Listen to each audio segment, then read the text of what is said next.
All right, welcome to the ELB. So, here's our Pong demo here. Now, a couple things. To connect to the Xbox, you have to be on the M wireless network, not the guest network. M wireless. Hopefully you're already on that one because it's better anyway. Now, to target the Xbox, in the bottom right, it shows you an IP address. I don't need the whole URL, I just need the IP address there. So I'm going to pick on remote machine, and it says what machine. So it's like one, can you read me the IP address? Sorry.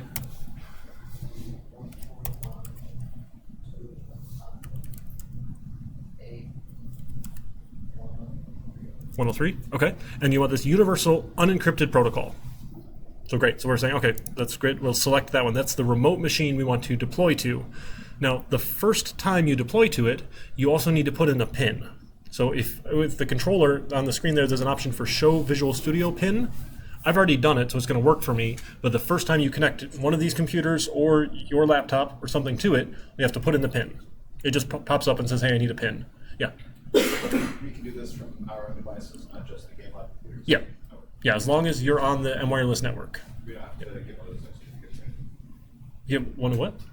We don't have to get like a certificate or anything. No. So IT set it up so the Xboxes are on the same network that we connect to. Yeah. Let's say you have like your own Xbox, you want to see it at your own house, you need to be connected to any sort of like. You just need to be on the same network so you can get to it. Yeah. So if you've got weird firewall stuff or something, it might be tricky. But yeah. So home Xboxes are fine. To put it in dev mode, Xbox One dev mode. This isn't true anymore. You don't need this dev mode thing. This doesn't even work anymore. There's a, let's see. Hang on. Controller commands. I had to Google it because it stopped. Okay, so yeah, so here you go. So in settings, you go to console info, developer settings, and then if it's not showing, do left button, left trigger, right trigger to make the developer settings show in the UI. Then you can go set it up here for Xbox One. So a couple steps to get it into this developer mode screen that you see over there. That way it can turn on for you. The next thing you need is you have to be logged in to an Xbox account. If you have an Xbox, you probably already have one. It shows the accounts over on the right, but they're not logged in right now. So if you just go over to my account, the ericchinesky@live.com, I think you can just check it. You gonna grab the controller, Eric? Yeah, so over on the right there's a list of test accounts. Yep, so just go down to mine and check it. I think it'll just work because I was on it earlier. Do you have to sign in? Okay. All right, so if you got to sign in, so you got to sign in, so hit the Xbox home button on the controller, and I can log in. Give me one sec. Double check your phone, sorry. I'd rather not give you my password, so if you have your own account, you can use your own account. This is my Xbox Live account. All right, so I did have to log in. If you've got your Xbox account, you can add it with the home button. I'd rather not you log in as me. I had trouble with the test account. It didn't really work very well. There is like a CIS test account, but I had trouble with it. So let me know. But once you've done that, and then you have the PIN, we put in the IP address. Now I should be able to launch on the remote machine. So I say I want to run on the remote machine. Deployment errors. Oh, it doesn't support targeting x86, right? This has to be 64-bit. So just change from x86 to 64-bit mode. Put in again on remote machine. Was it 141, 215, 103? Right, and then deploy on remote machine. It takes a little while. It's not the fastest thing out there. Oh, thanks for getting the door. And there's also no beverages allowed in here. You break it, you buy it. So it'll be at deploy started for a little while. It should communicate with it. If you get just a random error, it's probably because you're not logged in. Every so often you just get like failed and it doesn't tell you anything, but it's because you're not logged in. But it should go through. Let's see, it's thinking hard about it.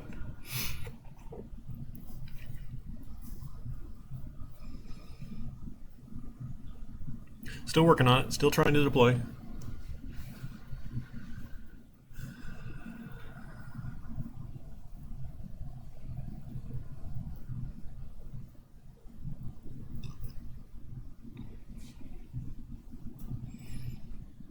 Come on, Visual Studio, you can do it. I believe in you.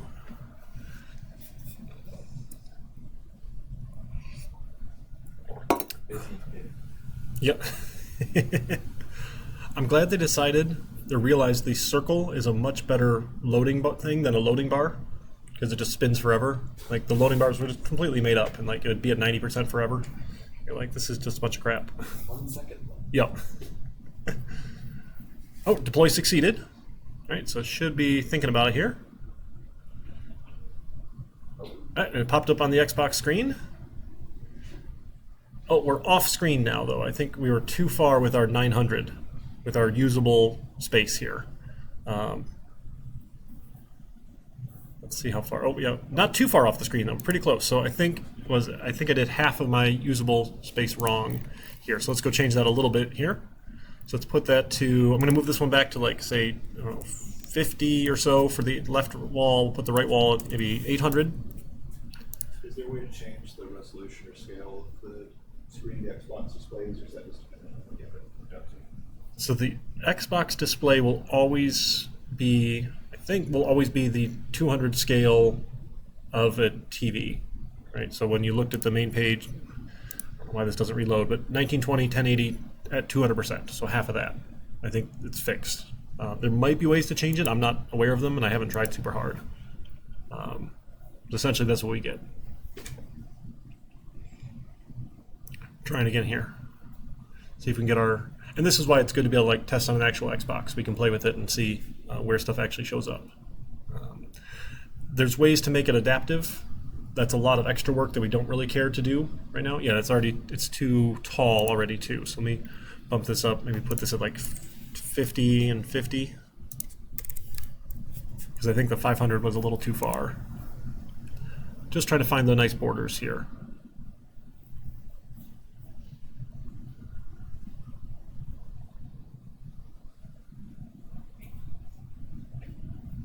Let's see.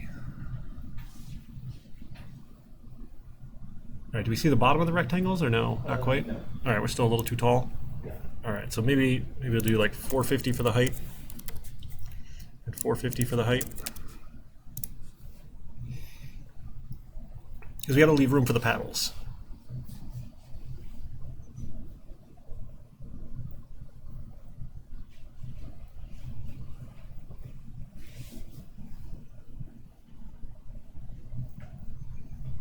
Still? Goodness, okay. Well, let's do 400. 400. It should be like, oh, half a 960. That's only, No. it's like 480. 48. Okay, yeah, so if we're starting at 50, go down 400. Hopefully we'll be close enough. Let's see.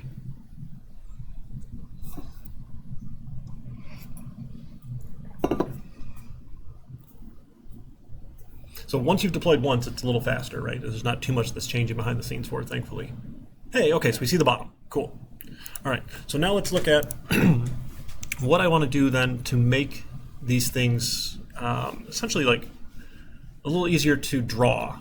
So what I can do is I'm going to add an interface. I want a drawable interface, or iDrawable.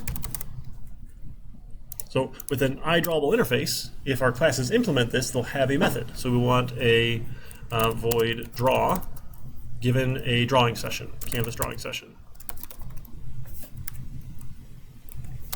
That's all it is. So if we implement iDrawable, we will have a function called draw, or a method called draw. So rectangle then can implement iDrawable, right?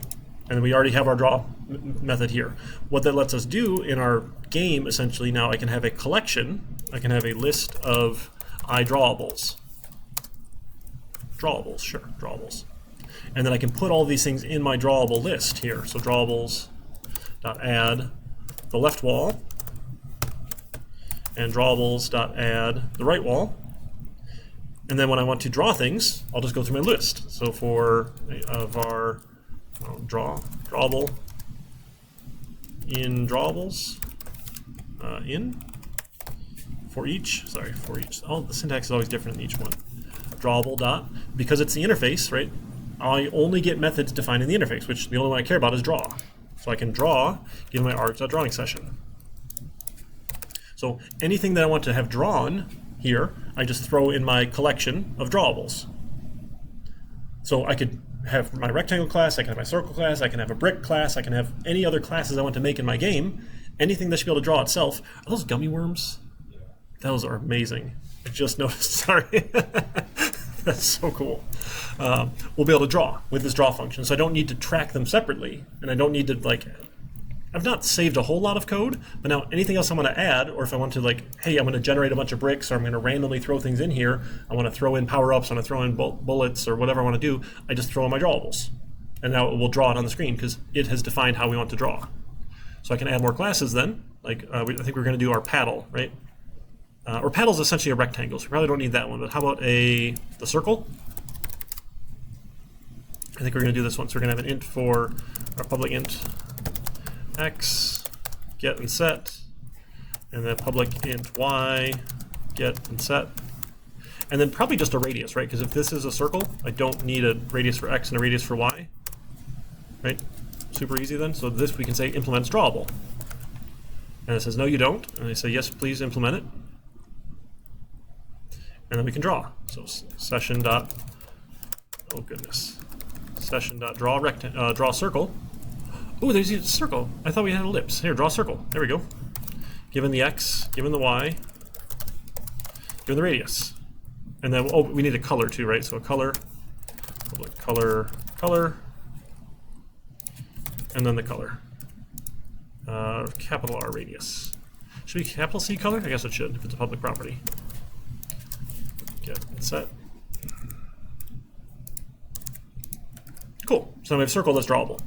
It draws itself. So I can make my circle then, right? Instead of having X, Y, and all those things here, you just make a circle. So my circle, circle,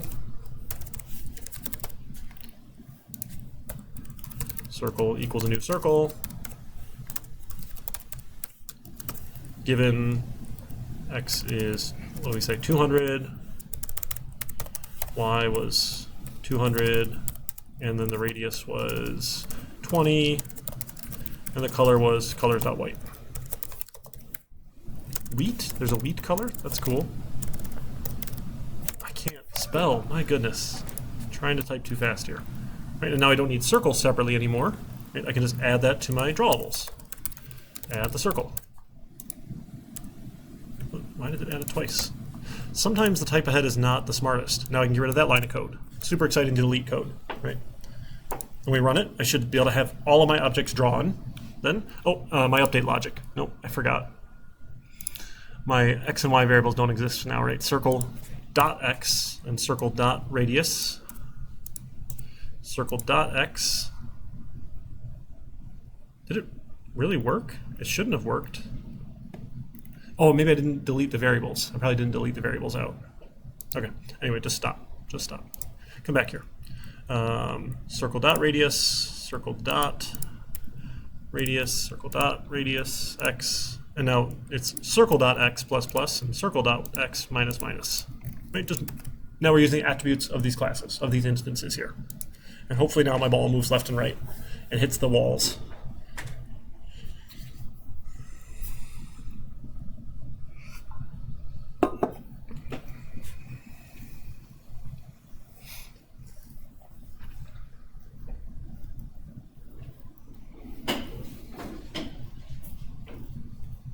Uh-oh. Drawables is null? Oh, I never... Wow. So drawables is a new list of drawable. There we go. So I don't want to have a null collection. That might make things a little bit nicer here. Let's see. Is that it then? Maybe that was it.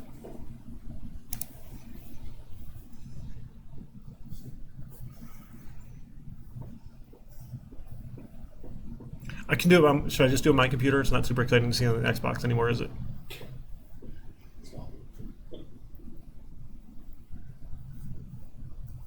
Hey, all right, so we got a circle. Cool. We got the walls. Hopefully it still bounces. Let's just make sure it bounces real quick.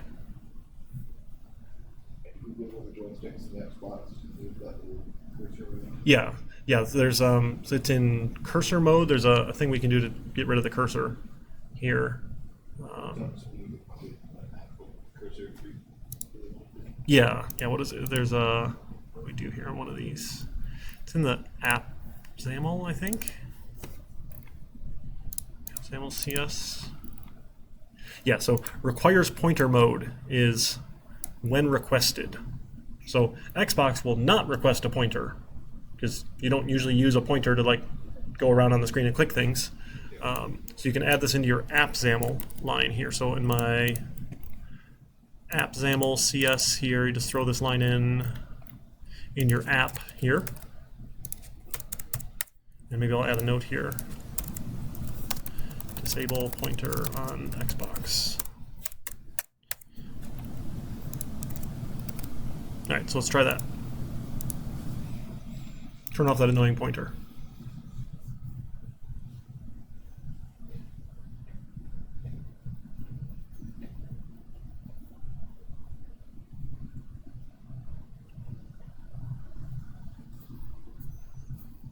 Hey, the pointer's gone. Sweet. Now the funny thing, if you hit B, if you don't bind, the B button will just like kill the app. Unless you tell it to do something otherwise. So the default behavior on Xbox is B kills. I don't know why, but sure, that's what it does. So later when we get to using the controller, make sure you set B to do something. Otherwise, when you press it by mistake, it just closes your app and you have to redeploy and it takes a while again. Yeah, for this project, should we make it large access like some sort of menu to close or exit game? Yeah, so we want to. So that was one of the things with the couple requirements we had. So you need a couple pages. That's the last bit here for the final project. You need essentially the menu page. Then you have directions and you have credits, and then the game itself. So that's like 4 pages there at least. Depending on what you want to do with your game, you can make different pages for different levels, or you can make it all be on the same one. However you want to go about it's fun. That's cool. Someone built a like the original 2D Zeldas. You would screen to screen. It was another name for it, but essentially they built something like that. And there's like a ghost you had to run away from, and you could pick up a sword and fight things. And it's like, this is really cool. But that used multiple pages. Do you have any leftover examples of previous student projects? Yeah, that's right. So on the Xbox, the recording will be dull for a little while here, but over on the Xbox you can just run them.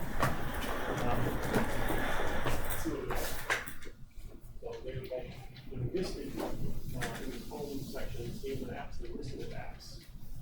There's space and ratings. But you see this cover. What my laptop though? Try that. Let me grab this. This will be fun, right?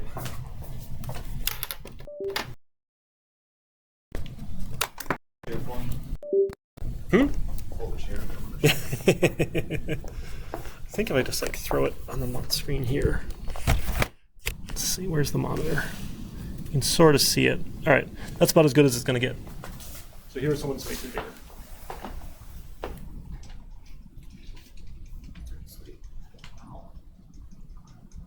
And like if you get hit by their bullet, you blow up. So this was fun, right? B killed it, right? This, I don't actually know what all these ones are. I don't remember by the name. Oh, asteroids. So this was a good one. Oh, start. What was the shoot? Oh, trigger. I think we used trigger. No, what we used for shoot. I should go back to the menu. How to play. X button. Oh, X. Okay, that's a weird. Just dangerously close to B.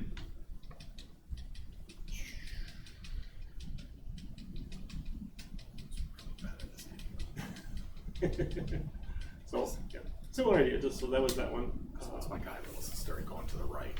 It's like, oh, it was no stopping, and he just kept going. Let's see what this one is. Yeah, depending on how fast you make the thing move, it's really hard to control. Pac-Man. Here we go. Oh wow. Should we bother with sound effects at all, or would that not play? They do. So the ways they do sounds, I don't know if the volume's down low or they just don't have them. I mean, I'm assuming you can implement triggers of some sort to Yeah. make sounds. So it's the same idea. So with images, just like images, you have to load them asynchronously, but once they're loaded, you can go and play them. Someone had some cool sounds. I forget which one it was. One of them had some cool sounds. I don't know if the volume's just low or what. Don't know what this one is. All right, this is maybe just a demo. There might have been it on this one. The other Xbox had more of them. I don't know if I can get that one running right now. That one was updating. But that was sort of the idea with that one. All right. Whee! These wheels are so nice. Yeah, they're kind of hard to stop once you get For my home office, I'm in the basement and I got the cement floors, but I just replaced my office chairs with the rollerblade wheels. And I feel like I can just glide everywhere. It's so amazing with the rollerblade style wheels. Best like $5 ever. I'm sorry? Oh jeez. We broke the Xbox? Like we didn't even start?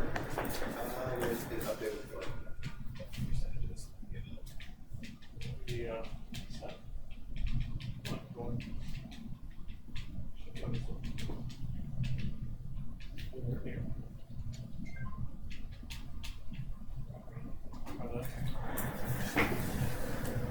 I mean, one working Xbox is good. It worked. I guess I only got it to reboot.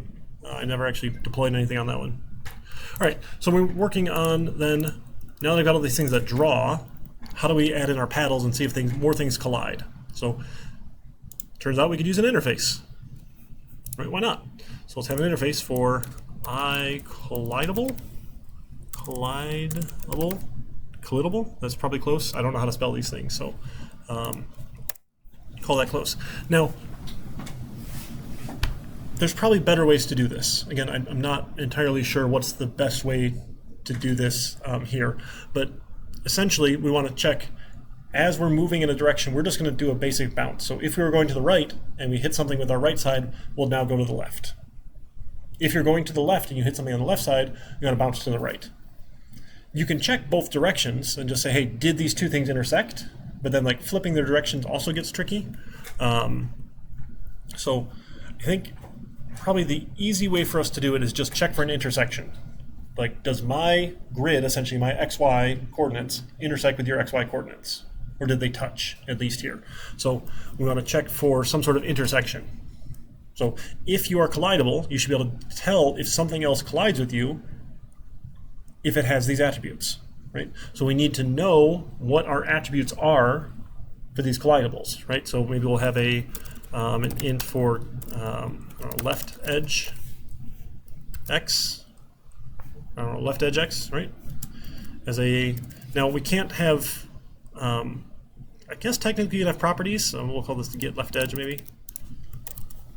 And int for get right edge x, and an int for get bottom edge y, and int for get top edge y. So you can get all these different values out, right? So if you're going to be collidable, you need to tell me what your bounds are, essentially. This doesn't work super well with circles, and we're just going to punt on that.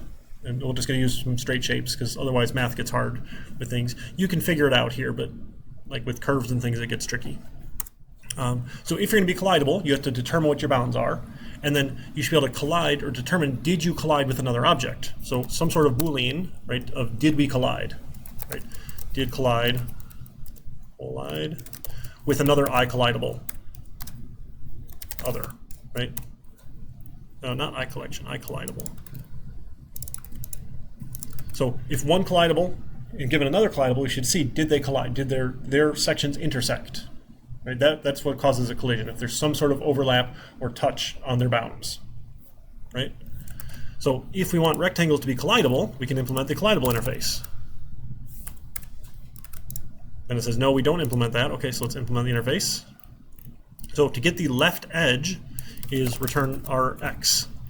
Our right edge then will be our x plus the width, right? Get our bottom edge for the y, that's the return y plus the height. And to get the top edge of the y, let's return y, right? So now I know the four corners of my object, right, with these things, right? From the top and the bottom, the left and the right. I should be able to draw a box, essentially, for this one. And I'm going to draw another box. I'm going to see, did these two boxes intersect, right? And really, we can just ask the chatbot here. Determine if two rectangles intersect. C# code given the I don't know what, the four corners of each object. It's probably going to give us an answer. We'll see if it works. And then this should tell me if I've collided with another object or if there's any intersection. Right? Hopefully I phrased it the right way.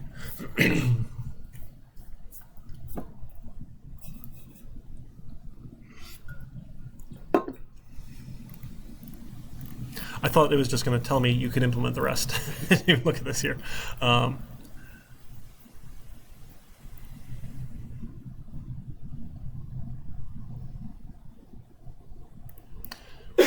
Interesting. Okay, so if the left is to the right of the other,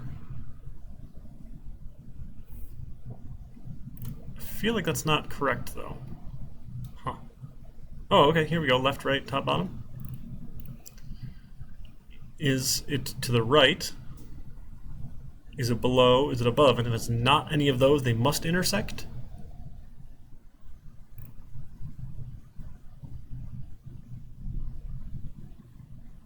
Huh. A separating axis theorem. That sounds like fun.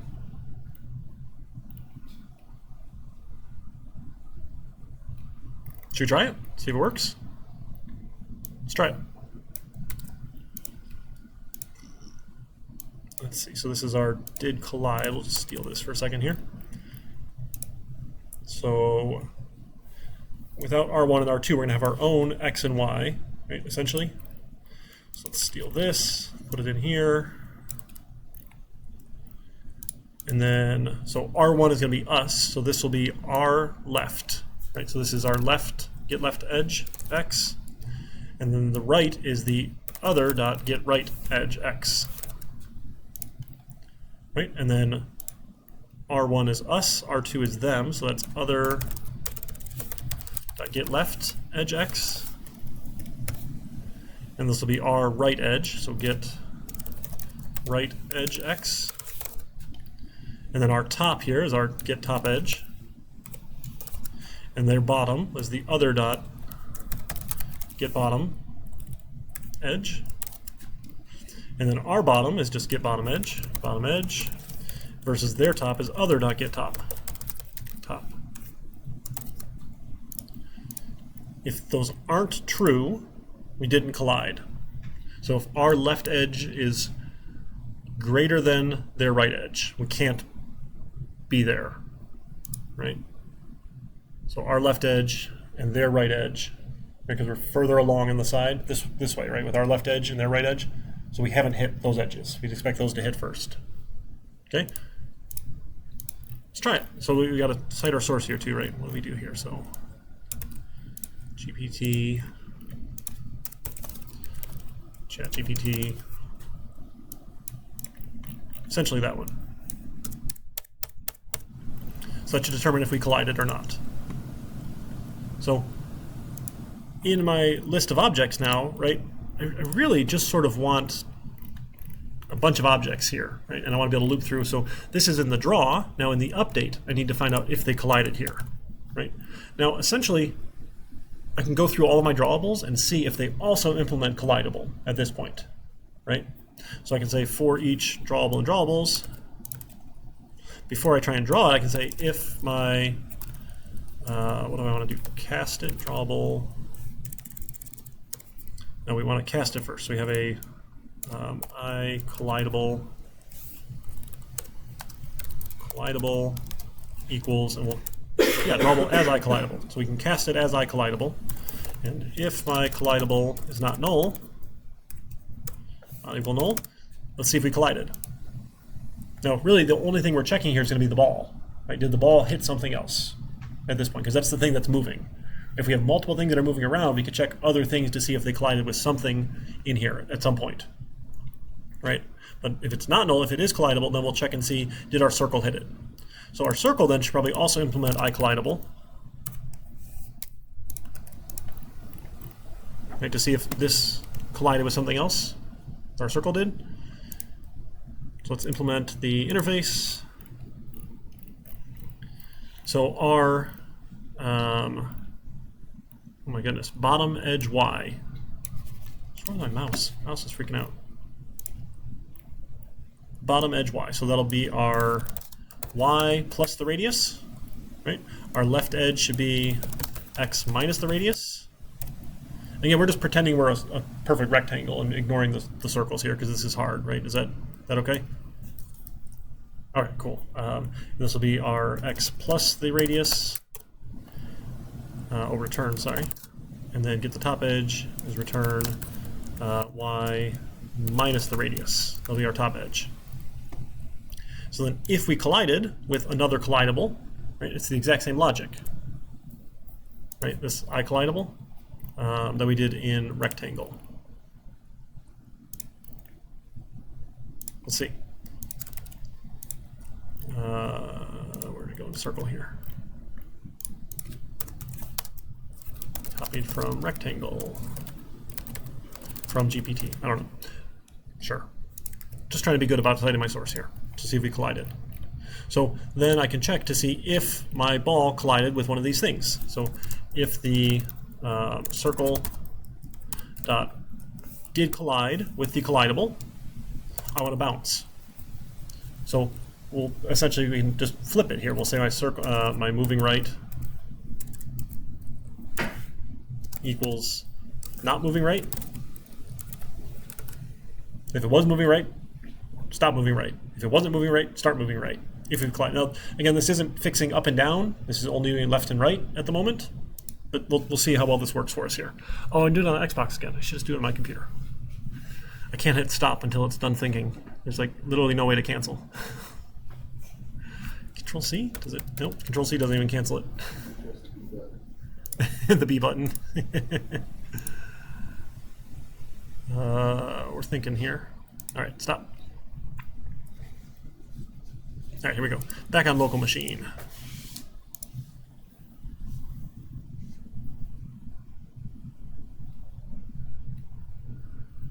Uh-oh.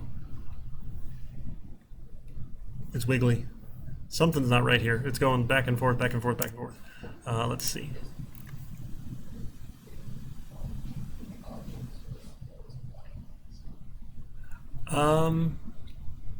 Oh, yeah, okay. So we don't want to see if ball hits itself, right? And we don't need the other logic in here, right? Okay, thank you. Yeah, so we don't want ball to hit itself. So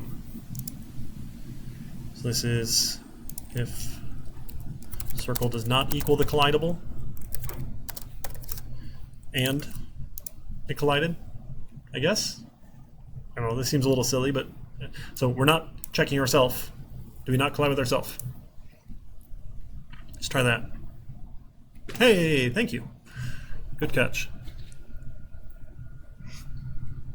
Let's see if it bounces. It worked. I'm like super excited. It usually doesn't work the first time.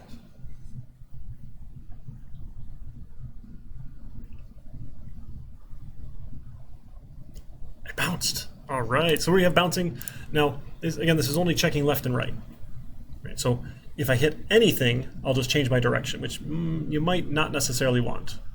Right, so like if we're bouncing off the paddle at the top and I'm going to the right, if you just change that, you're going the other direction again now. Right, so like just because we have collided here is not really the best check of that necessarily. Right? So when we add the paddles, so if I add some paddles in here then for rectangles, let's add our paddle. So we'll add a rectangle for paddle, a rectangle for top paddle. Are there 2 Ds in paddle? Yeah. Thank you. So my top paddle then will equal a new rectangle, and we're going to have our x is what, probably right at a little less than 50, right? Because we want to have our x plus the height be at 50 for it to be the top of the wall. So maybe we'll say 40, and then our y, well, maybe we'll start at I don't know, 200 or something. We'll set a height of 10. We'll set a width of I don't know 50 to start, and then our colors we'll set it at white, and we'll add that to our drawables. We'll add our paddle. Right? So we have this one going here, and now if we just want to cheat and make this one always be where it's supposed to be, we can just start changing that paddle. So we'll say, hey, my paddle, top paddle dot x, let's just change it to our circle dot x. It'll just automatically follow the circle. But really we want like the center of it, right? This is the left edge is, I guess the left edge following the center of the circle should work out pretty nice. Because this is the center of the circle. I'll probably be pretty close. So we should now have a paddle, because we added it in drawable, it should draw itself, and we're updating it. Uh-oh. Nope. What did I do? Was my Y wrong? Y for the paddle. Yeah, no, okay. The Y was wrong. I wanted this one at 40. This one at like 200. Sorry. My Y was where I wanted the top. You guys will let me do dumb things. Come on. So this now will be at the top, right? So 40 plus the 10 should put the bottom edge of the paddle right at where the walls are, essentially. Right, and it looks like it's following. So the left edge is following the center of the ball. Yeah, that's not exactly what we want. Probably want the center of the paddle to follow the center of the ball. But now we're following, right? We're getting close. So we want the top paddle X to be, what is it, our width minus half of the width, maybe? Top paddle width divided by 2. So if we, is that a question, sorry? No. Okay. Right, so this should center us, I think then, right? Should take our width divided by 2, an offset. Hopefully this will be close. Yeah, that looks a little better. Right now we're kind of centered. That's still a pretty short paddle. Maybe we want to make this one a little wider. So we make our paddle a little wider, say a width of, I don't know, 80. It's probably gonna be a little nicer. Okay, that looks a little bit nicer for a paddle. Again, this one just follows the ball left and right. So this will be the computer's paddle. Right? You can't beat the computer at some point, unless we cheat. Now we're going further than the wall, so we can fix that too with some logic as we go. But now we need the ball to go up and down, right, to try and catch it. Or should we do the bottom paddle? Let's do the bottom paddle. Let's add another paddle here. The bottom paddle, rectangle dot bottom paddle. And we'll make a bottom paddle. Now we want this, okay, so the Y has to be the bottom of the wall. So the wall is 50 plus 400, so that should be 450 for the Y. This is the bottom paddle. Right, so we want this to be 450 for the Y. Height of 10, width of 80, color white, okay. And we'll add that to the drawables. Add the bottom paddle. All right, now I need to add some key handling though, so I can actually move this thing left and right. Right, so I want some sort of event handling here. I'm just going to go steal what I did here because I don't remember how I did it before. So in our XAML, we have, what did I do in here? Okay, so we just add a key down event. So when a key is pressed, we'll just steal this here. Where is it even referenced? What reference?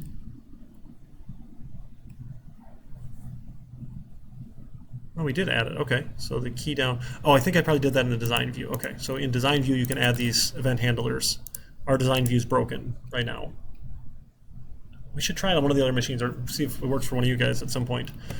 See if that works. But so for now, we'll just add those in here. So, hey, if you press the left key, right, then we need to figure out what we do with this. And I've got speeds. We won't worry about those right now. So if you press left and if you press right, we want to do something here. So you sort of, if you just press the key and let go, and you move over 1 pixel, you're going to be really annoyed to be like, to move over a bunch of pixels, right? So one of the things I had in here was this idea that the paddle was moving.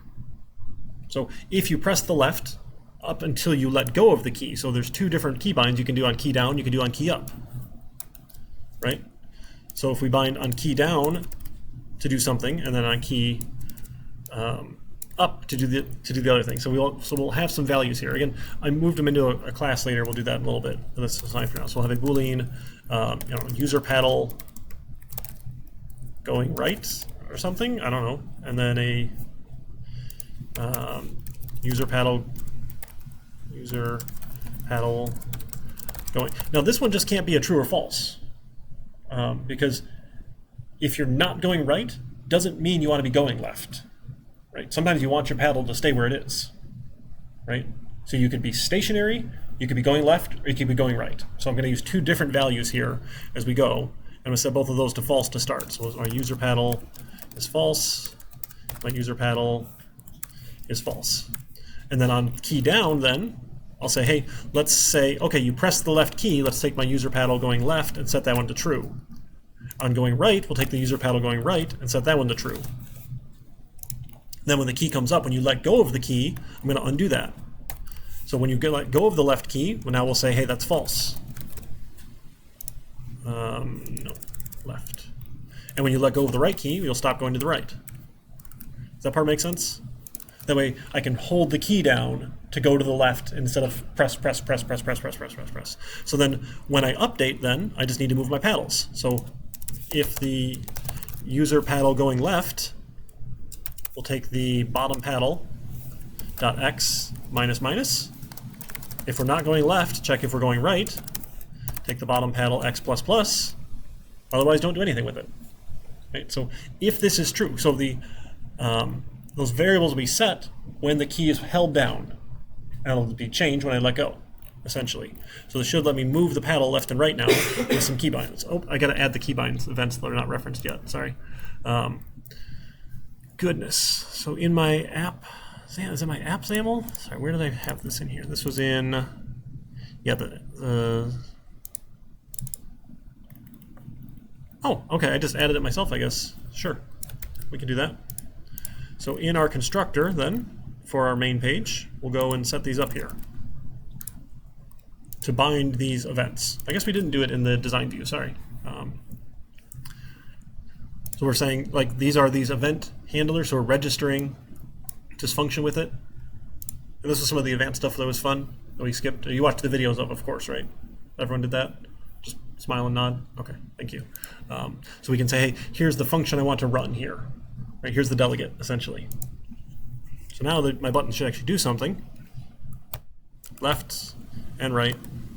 Now it's a little slow, right? Because I'm only going like 1 pixel at a time every tick, essentially. So I'm probably moving 60 pixels a second. And again, there's no checks to make sure I'm not going out of bounds either. So we got to add some out of bounds checks. Now, adding the collide thing is not super useful here, and they don't actually collide based on where we put them, right? Because we put it right at that edge. So if we want to make it collidable, we just need to move it up a pixel maybe, or because this is checking specifically if we are greater than, or it doesn't check for equal to. So this doesn't check for touching, it checks for actual overlap here. So I could either move them and check for collisions, which might be probably the easier way, or I could cheat and just check the X and Y's against the walls, right? I like the idea of them sort of using the logic though, right? So if we want to use the logic, I need to just move them up a pixel, right? Is that silly? I should be able to take my top paddle Y up by 1 pixel, so it will collide with this plus the height, right? I'll hit 51, and my bottom paddle down 1 pixel, 40, or up a pixel, right, to 49, so that 449 hits the bottom of 450, where that one is, right, for the bottoms of it, I think.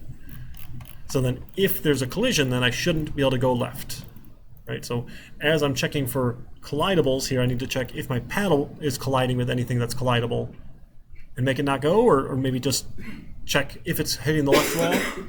So before I take the X minus minus, I want to say if my bottom paddle did collide with the left wall, really, or if it did not collide with the left wall, then I can take X minus minus, right? Because if we did collide with the left wall, don't keep moving. Don't keep going left, right? So I can still use the did collide because they are colliding here. I don't need to manually check my X's and my Y's myself here. Right, we'll do the same thing for this now. Did collide with the right wall. Right wall. If it did not collide with the right wall, we can keep going to the right. So it should stop me from going left and right as I go here. So I keep going left, and it hits, it collides, so it stopped. Now notice there's like ever so slightly an overlap, right? I don't know if you can notice that. It's real small there, sorry. And if I go to the right, oh my goodness, all the way to the right, all the way to the right. We should speed this up a little. We collide, and we stop. So I'm holding down the right key, and it's not letting me. So far that's working pretty well, right? So now we need the ball to move up and down. Right, now we should see if the ball can hit the paddles, essentially. So we need a going up or going down, right? We have the, maybe should this be ball moving right? Let's say ball moving, no, goodness. Ball moving right, okay, it's true. And then how about ball moving down?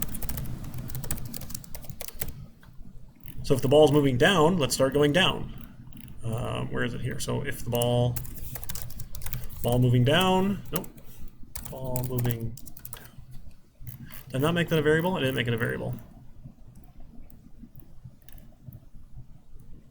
Ball going down, moving down. Okay, there we go. If the ball is moving down, that means my circle Y should be going up. Look at that. Otherwise, the circle Y should be going down, right? Because down is increasing your Y value, with the 0, 0 being in the top left. Let's see what that does. Hey! Oh, I didn't catch it in time. Uh-oh.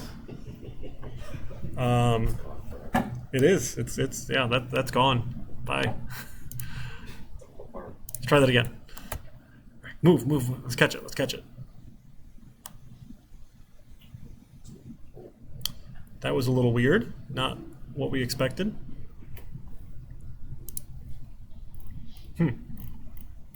Well, we never had it change up and down, right? We only had it change to the left and right. So it collided and went, and then it got really confused. So we need to check to see now, if we collide, we also need to change our up and down direction. But now every time you hit a wall, you don't want to change up and down. If you hit a paddle, you want to change your up and down. If you hit a wall, you want to change your left and right. This could be a little silly at this point, right? Doesn't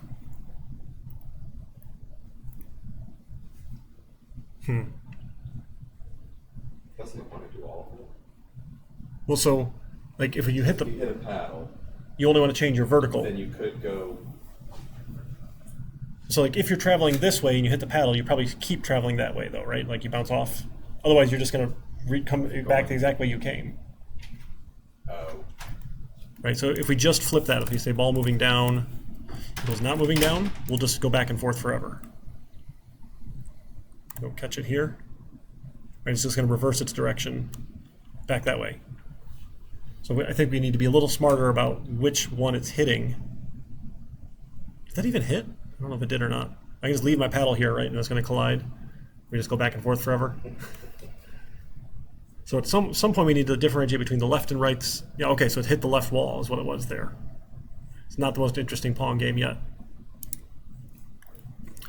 So not quite as easy to just say did it collide with anything, right? We need to differentiate between which ones we're hitting, which directions we're hitting. So our did collide doesn't really work the way we want it to, right? It determines if it collides, but really what we want to know is, did I hit a left boundary or a right boundary to know if I should change my left and right, or did I hit an up or down boundary to change my my Y value, right? Which way I'm moving. So we can add those in, right? We can change how we want to be collidable, right? Did collide is fine, but then maybe we add a Boolean did collide, what, I don't know, horizontally or X, given I collidable other, and a Boolean did collide Y, given the other, so we can check them specifically, right, to see which one's which, or we can add them in, or maybe we want to track them separately, right? So maybe we only care about, we can change this here. So maybe we have a list of collidables then that we check for up and down. We have a list of collidables we check for left and right. I collidable here for up and down. Up and down collidables. Maybe we have a list of those we check for left and right. I'm not saying any of this is fantastic. This is a little bit embarrassing code. We're working through some examples here as we go.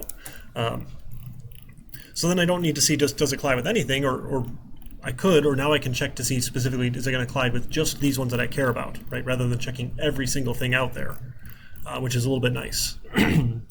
So now I can have my collidables then. I got to make those as new lists, right? So my left and right collidables, new list of collidables, and my up and down collidables, new list of collidables. Okay. So then I can set those ones after I make them all here. So they're all drawable, but then my left and right collidables, I want to add the left wall and the right wall. My left and right collidables when I add the right wall. Right? And then my up and down collidables, up and down collidables, I want to add the paddle. Top paddle and bottom paddle. Right? So that I can check them separately. Right? I don't need to check everything here, which actually is a little bit nice in my update here. I'm just going to check the other ones. So for each of our collidable in the up and down collidables, if the circle dot did collide with the collidable, because these are my up and downs, I want to change my up and down. So moving down equals not moving down, because I collided on something up and down. Right? I should change that one. I'll do the same for my left and rights. Left and rights collidables. If we collided, let's set my ball moving right to the not ball moving right. Excuse me. Oh, come on, catch it, catch it, catch it. So now it bounced, right? It only changed that direction. Hey, it bounced off of that one, right? It bounced to the left and then it bounced to down, which is nice. Cool. We're getting there. Now it's not super interesting. Maybe it'd be nicer if we changed like the speed of the X or the Y, probably the X change, right? Based on where it hit on the paddle. So if you hit further on the edge, it speeds up or slows down, or you can do all sorts of other fun things with it. Or if you're moving right. Yeah, add some, yeah. There's all sorts of crazy things you can start adding here with making this more interesting than this. But essentially we're colliding now, which is nice. So that seemed to be successful. Okay, what else do we want to do here? So, oh, we got after 8 now. Shoot, we're running out of time. But that's all right. So we've got next week to talk more about graphics using images and things. Again, we'll have to load them asynchronously, right? You don't need fancy graphics now. You can just have circles, right? You can replace them later with graphics when we go. Those sort of things as we start building this out incrementally, little bit by little bit by little bit. And then the last little bit I wanted to talk about was game programming, the idea of putting it all together in a game class so that it works a little bit nicer here. So building it out as a game itself, like so the other example I had here, like I have a Pong class, and then all you do is draw the game. So Pong has a method for draw, it does all that. Pong has a method for update, it does all of that. So the class itself manages all these things for me, essentially, if I start designing them this way. You don't have to, but it's kind of a nice way to group it all together and separate it so that sort of this idea, right? The UI, all it needs to do is call the game class and say, hey, I pushed a button. Then the game class gets to respond to that, right? So trying to separate those concerns as we go. That sort of idea. That make sense? All right, cool. So let me push what I have here. Again, please don't laugh at my terrible demos. It's just for fun here. 297. So here's XAML Pong started. Pong started. Oops, XAML. Oh, the last thing we need to do is game over. That's right. We can even do that tomorrow, next week, right? So figure out if we went out of bounds, if we got a point, if we want to keep score, we're going to send it back to a menu page, or we'll figure out the page navigation later too as well, right? It's starting to get a little late. So by the start of next week, hopefully you've got a team. Your team has pitched me an idea, and I said, yeah, that sounds like a great thing to do. Probably an Atari-style game. And if you want to be more creative, go for it. Like, you don't want to aim for anything crazy because you won't reach it. But, you can be as fun as you want, and if you need to cut back features later, you can. That's fine here. But just simple 2D game should work out pretty well for us. And we've got 4 weeks. to work on it essentially. If you get it done by 4/18, you have nothing else to worry about for finals week. You can actually focus on your other finals where you have actual exams instead of just get to play a game and demo it for people. So if you can get it done early, great. If not, that's okay. You've got more time if you need it. We don't meet till 6:30 that night, the way they do their final exam slots. So I think we can pack most people in this room. I'll figure out what the capacity actually is. It's like 6 per pod, and we got 6 pods. That's 36. It's close to everyone in the class, so we'll be pretty good. We might need to keep like one team out in the hallway or something for a little while, but should be pretty good. Right, questions, thoughts, concerns? Awesome. It's been fun, and I will see you next week. If you take the lab safety quiz, send me your PDF. I can get you access to the game lab. Oh, we locked him out. Sorry.